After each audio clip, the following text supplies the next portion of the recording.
আসসালামু আলাইকুম সবাইকে। তো আজকের ভিডিওতে আমি আপনাকে দেখাবো যে সরাসরি হচ্ছে যে ফেসবুকের লাইভ সাপোর্টের সাথে আপনি কিভাবে কথা বলবেন এবং আপনার ফেসবুকে বিভিন্ন টাইপের প্রবলেম হতে পারে। আপনার প্রবলেম হচ্ছে যে ধরেন ফেসবুক পেজে পলিসি ইস্যু আছে অথবা ৫,০০০ follower ৬০,০০০ minute watch time fill up হওয়ার পরেও ধরেন আপনার মনিটাইজেশন হচ্ছে না, ঠিক আছে? অথবা আরও বিভিন্ন টাইপের ইস্যু থেকে থাকে, যেমন হচ্ছে যে ধরেন আপনার হঠাৎ করে আপনার পেজের রিচ ডাউন হয়ে গেছে বা পেজের যেই স্ট্যাটাসটা এটা নট রেকমেন্ডেশন হয়ে গেছে, ঠিক আছে? তারপর এই টাইপের বিভিন্ন ইস্যু হতে পারে বা আপনার আইডি হ্যাক হয়ে যেতে পারে, অ্যাড অ্যাকাউন্ট ডিসেবল হয়ে যেতে পারে, বিজনেস ম্যানেজার ডিসেবল হয়ে যেতে পারে, বিভিন্ন টাইপের ইস্যু থাকে ফেসবুকে।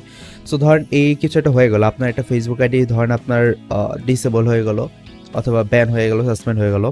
তো এই টাইমে আপনি কি করেন, ফেসবুকে অনেক গ্রুপে যান আপনার এই প্রবলেমটা সলভ করার জন্য। এখন মোস্ট অফ দ্য কেসেসে মানুষ যেটা করে যে আপনার টাকা মেরে দেয়, আর at the end of the day আপনার কোনো প্রবলেমের সলিউশন হয় না।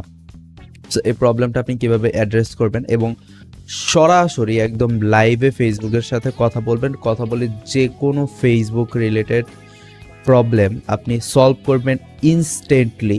মানে ইনস্ট্যান্টলি কীভাবে সলভ করবে ওটা আমরা আপনাকে দেখাই। সো আজকে এই ভিডিওতে আমরা আপনাকে জাস্ট শর্টলি দেখাবো যে কীভাবে আপনি হচ্ছে ফেসবুক লাইভ সাপোর্টের সাথে কথা বলে আপনার যে কোনো টাইপের প্রবলেম আপনি ইনস্ট্যান্টলি সলভ করতে পারবেন, ঠিক আছে? সো এর জন্য আপনার দুইটা জিনিস দরকার পড়বে, মানে দুইভাবে করা যাবে। একটা হচ্ছে যে আপনার একটা অ্যাড ম্যানেজার থাকতে হবে, ঠিক আছে? একটা অ্যাড ম্যানেজার থাকলে আপনি ফেসবুক লাইভ চ্যাটে কথা বলতে পারবেন, অথবা আপনার একটা ভেরিফাই ফেসবুক প্রোফাইল লাগবে। মানে আপনার প্রোফাইলটা যেটা, এটা জাস্ট আপনার আইডি কার্ড দিয়ে ভেরিফাই করতে হবে, দ্যাটস ইট। এটা করলে হবে, মানে ব্লু ভেরিফাই করলে এক হয় ফেসবুক লাইভ সাপোর্ট দেয়, অ্যান্ড আরেক হয় হচ্ছে যে অ্যাড ম্যানেজার দিয়ে থাকলে, ঠিক আছে? সো আমরা জাস্ট অ্যাড ম্যানেজার দিয়ে দেখাই কীভাবে ইয়ে করবেন। সো আপনি জাস্ট আপনার অ্যাড ম্যানেজার লগ ইন করবেন যে admanager.facebook.com, এইখানে লগ ইন করলে আপনার এইখানে অ্যাড ম্যানেজারটা এভাবে শো করবে। এরপর জাস্ট সিম্পলি এই হেল্প বাটনে ক্লিক করবেন।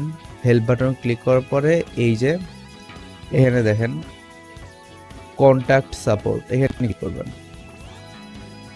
ঠিক আছে? সরি, এখানে না, আমি আপনাকে একটু আবার দেখাই। এই যে talk to Meta ad pro option, help বাটনে ক্লিক করার পরে এখানে একটা অপশন থাকবে চ্যাট নাও। সো এটাতে জাস্ট আপনি ক্লিক করবেন। এটাতে ক্লিক করলে আপনার হচ্ছে যে একটা প্রবলেমের বক্স খুলে যাবে, যেখানে হচ্ছে যে আপনি যে প্রবলেমটা ওইটা আপনি এক্সপ্লেইন করবেন আপনি লাইভ এজেন্টের সাথে, ঠিক আছে?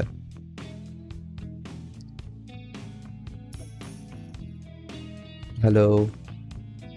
সো এখানে কথা বললে কিছুক্ষণ পরে হচ্ছে অটোমেটিক্যালি ফেসবুক থেকে একটা এজেন্ট আসবে এবং এজেন্ট এসে এই যে ওইখানে যদি আমরা বলি যে I want a live agent, দেখেন ওদের যদি আমি বলি, আচ্ছা দেখছেন আমাদের এখানে কিন্তু ওই যে লাইভ এজেন্ট, ওর নাম হচ্ছে সায়েম সুন্দর। সো উনি হচ্ছে যে আমাদের লাইভ এজেন্ট হবে, আমাদের যে কোনো ইস্যু হইলে আমরা ওনাদের সাথে সলভ করতে পারবো, ঠিক আছে? যদি বলি যে ভাই আমার বিজনেস ম্যানেজার ডিসেবল হয়ে গেছে, ধরুন ফেসবুক পেজ হ্যাক হয়ে গেছে, হ্যাকারে সাডেনলি আমার পাসওয়ার্ড নিয়ে নিছে, উনি হচ্ছে ইনস্ট্যান্টলি আপনাকে সলভ করে দিতে হবে। সো এই লাইভ চ্যাট অপশনটা অনেক বেশি কাজের এবং ইউজুয়ালি হচ্ছে যারা আইডি রিকভারি করে, ফেসবুকে সাসপেন্ড হয়ে গেলে রিকভার করে দেয়, তারা এই মেথডটা ইউজ করে। সো আপনারাও এটা ইউজ করতে পারেন আপনার যে কোনো ফেসবুকে রিলেটেড প্রবলেম হলে, ঠিক আছে? সো এটা জাস্ট আমাদের কোর্সে দেখানোর কথা ছিল, আমরা আপনাকে দেখা দিলাম যে এক্স্যাক্টলি মেথডটা কি এবং আপনারা কীভাবে হচ্ছে যে আপনাদের যে প্রবলেমগুলো কপিরাইট রিলেটেড এগুলো সলভ করবেন কীভাবে। আই মিন হচ্ছে কপিরাইট না, আপনার ইস্যু রিলেটেড, ফেসবুক পেজে বিভিন্ন টাইপের ইস্যু হয়, প্রোফাইল ইস্যু হয়, ইস্যুগুলো কীভাবে সলভ করবেন। সো আজকের ভিডিওটা এতটুকুই। সবাই ভালো থাকেন, সুস্থ থাকেন, আল্লাহ হাফিজ।